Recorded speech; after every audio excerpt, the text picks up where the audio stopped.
Now, with our guest from Riders Alliance, and that's Jess Nizar. Jess, how are you? Hey, good. How are you doing, Ed? I was doing good. A little rushed, but I got in, and luckily this time of night, traveling down Woodhaven Boulevard is a breeze. Is it? No, I bet. so I think I've solved the whole Woodhaven Boulevard problem. Is just travel at 10 o'clock at night. Exactly, at like 4 in the morning till about maybe 5 or so, and then it gets busy again. There you go. Like it. Try that. So now you belong to a group, Riders Alliance. Maybe can you give us a little background on what Riders Alliance, what it's all about, and what they do? Yeah, absolutely. So I'm one of the organizers there. We're a nonprofit membership organization that works on advocating for better public transportation all throughout New York City. And there's lots of advocacy groups that work on transit. The thing that makes us different is that we do grassroots community organizing, which means that we're a pretty young organization. We started 2 years ago, and we started working neighborhood by neighborhood, asking people who take the bus, who take the subway, what they want to see in their neighborhood, whether it be better bus service, cleaner stations, faster, more reliable countdown clocks at the bus stops, or better subway service. And then we get together and strategize on how to make that happen. And thus far, we've been pretty successful. We've worked in a neighborhood in North Brooklyn to improve D-train service. We won a full-line review of that. We worked with neighbors in Astoria on better waterfront buses. And so, we're kind of here in Woodhaven in the neighborhood and all along Woodhaven Boulevard because, I've been surveying folks on the buses, and they say, just like drivers, that they're caught in congestion during rush hour. I talked to some students who, live all the way down in Far Rockaway who work at Queens Center Mall. They say it takes them 2 hours to get to work.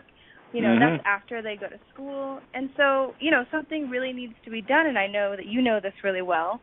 And the other folks I talked to along Woodhaven Boulevard and the Woodhaven neighborhood know that something has to change.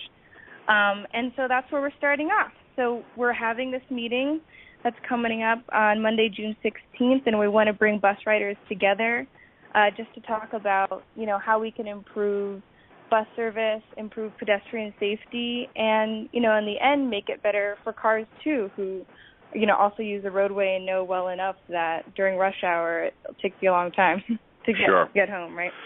Sure, and I think for the residents of Woodhaven, the pedestrian safety is going to be one of our top issues, but also commuting along, because we do have a lot of people that any look at one of our bus stops, on a weekday morning at Jamaica Avenue, Woodhaven Boulevard, you see a lot of people lined up waiting for buses.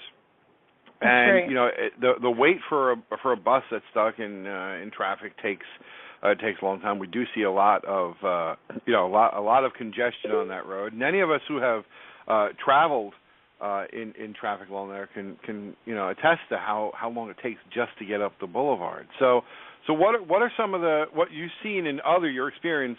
I know these are not solid proposals for Woodhaven, but what you've seen in other neighborhoods and in other areas. What are some of the things that the tools in our arsenal that we could possibilities we could look at? Yeah, so good question.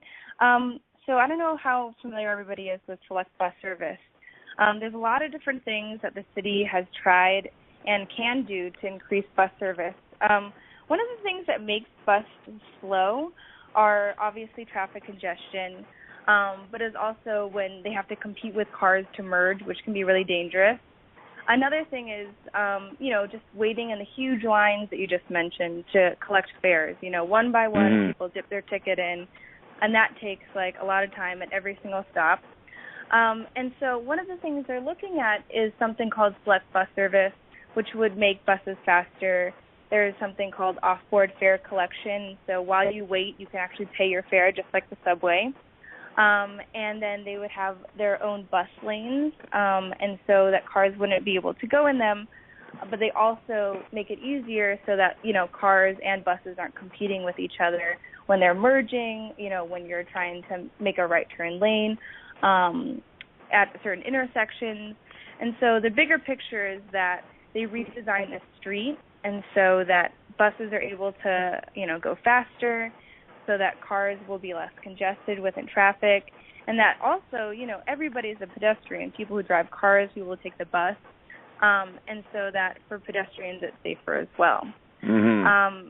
And so the thing that, the Riders Alliance, we're working in coalition with a larger group all throughout New York City to get something passed called Bus Rapid Transit. And Bus Rapid Transit, Select Bus Service, essentially at the end of the day, they're the same thing. Select Bus Service is the New York City's brand of Bus Rapid Transit. And on Woodhaven Boulevard in particular, the DOT is recently, doing some community engagement and studying of what is actually possible to improve a lot of the challenges that are happening on that boulevard. And so they're looking at Bus Rapid Transit as one of the options. And so I can go into all these details about the features. But one of them that's really important that came up at the last meeting that they held in April to engage the community was the idea of center median lanes.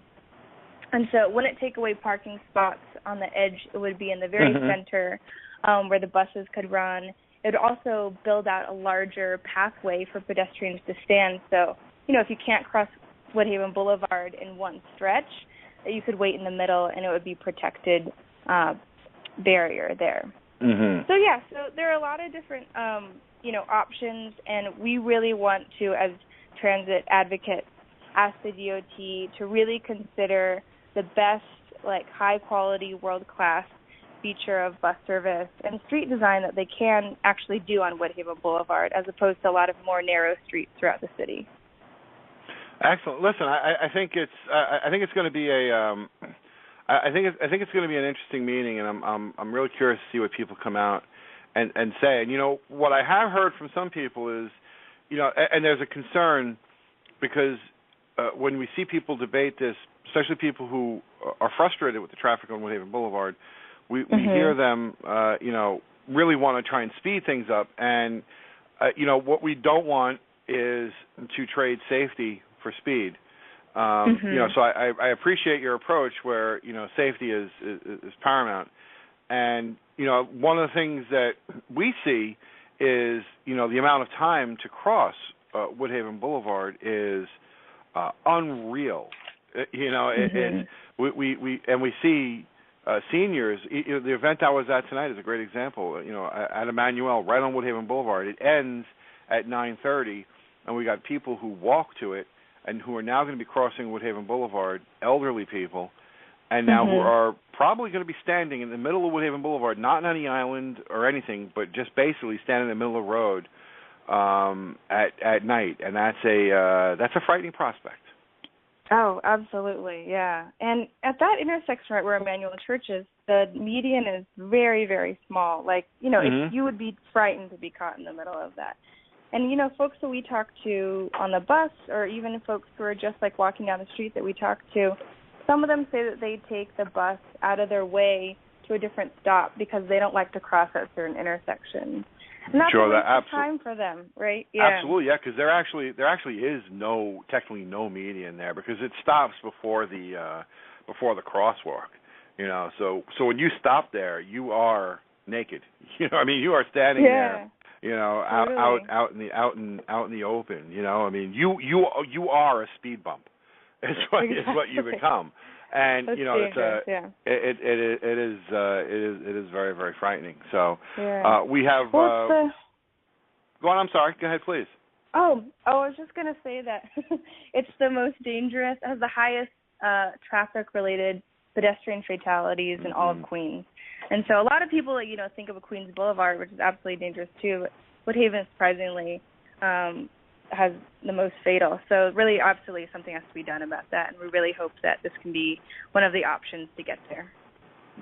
Yeah, on that, I saw something last week that really kind of incensed me. It was, and listen, I was happy to see it, but the NYPD was talking about a crackdown they had, and how part of Vision Zero, and how they had arrested a number of people for speeding. And last night I was at a meeting, and they said, hey, listen, let everyone know we're going to be cracking down in this area on Woodhaven Boulevard again, very, very soon, and we're going to be cracking down and getting people for speeding. and they were really cheering themselves on, and I was very, very happy to see that. Except, I just find it distressing that enforcement of the law now becomes news. You know, I think everything, all this is fine, but if we don't get cooperation, we don't get enforcement, we're not gonna see true safety. Yeah, that's right. I mean, I think there's a lot of things that play into like seeing the Vision Zero plan actually come to fruition. And, it requires the cooperation, as you said, from a lot of different people who use the streets. So, absolutely. So, on the last note here, now you're going to be hitting the streets tomorrow here in Woodhaven and going around and letting people, spreading the word. So you're going to be out around noontime? That's right, yeah. We're meeting at the buses along Woodhaven Boulevard, and we're going to be meeting in front of the Popeyes on Jamaica Avenue in Woodhaven Boulevard at 12 noon tomorrow. So we're going to be flyering folks and signing up people with more information if they're interested about our June 16th meeting. So absolutely everybody's welcome. I'm bringing donuts, so come All out. right. All right. Well, listen, Good. we'll spread the word, see if we can get you some extra volunteers, and I want to thank you for all you guys do, and look forward to seeing you guys on the 16th. Oh, thank you, Ed. I appreciate it. Have a good evening. All right, Jess. Be well. Bye. And that's going to be that's an important meeting to attend, and we encourage everybody to come out and speak their mind. Even if you're hearing that, hey, listen, it's a lot about the bus rides. Even if you say, hey, listen, I don't travel on the buses. It concerns this community. You know what I mean? It's a safety issue. So anyway, before I bring on the next call, I want to say hello to everyone.